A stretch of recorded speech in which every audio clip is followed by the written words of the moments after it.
സ്വയം പ്രഖ്യാപിത സ്ഥാനാർത്ഥി ആരും വേണ്ടെന്ന് പി.ടി. അജയ് മോഹൻ. പൊന്നാനിയിൽ മത്സരിക്കാൻ താല്പര്യമുണ്ടെന്നും പി.ടി. അജയ് മോഹൻ. ഷോപ്പിക്കാ weddings, the bride and legacy. രാഷ്ട്രീയത്തിൽ വ്യക്തി താല്പര്യത്തിന് പ്രസക്തിയില്ല. എന്നാലും ഞാൻ ജനിച്ചു വളർന്ന നാട് പൊന്നാനിയാണ്. എനിക്ക് വളരെ ബന്ധങ്ങളുള്ള സ്ഥലം തവനൂരാണ്. പാർട്ടി എവിടെ പറഞ്ഞാലും നിൽക്കും. വ്യക്തിപരമായിട്ട് തന്നെ ജനിച്ചു വളർന്ന നാടല്ലേ വലുത്. അപ്പോൾ പൊന്നാനിയല്ലേ താല്പര്യം. സ്ഥാനാർത്ഥി ചർച്ചകൾ നടന്നുകൊണ്ടിരിക്കുന്ന സമയമാണ്.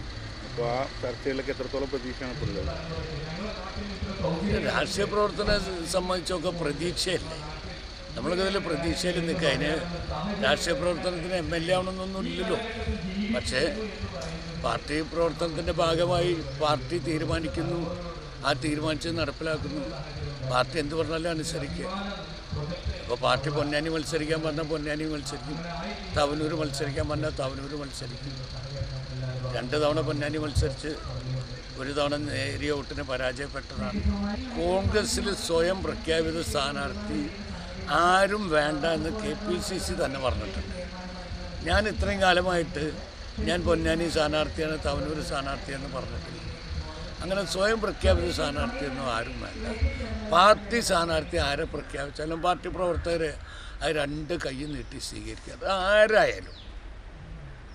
അല്ലാതെ സ്വയം പ്രഖ്യാപിത സ്ഥാനാർത്ഥികളൊന്നും പറ്റില്ല.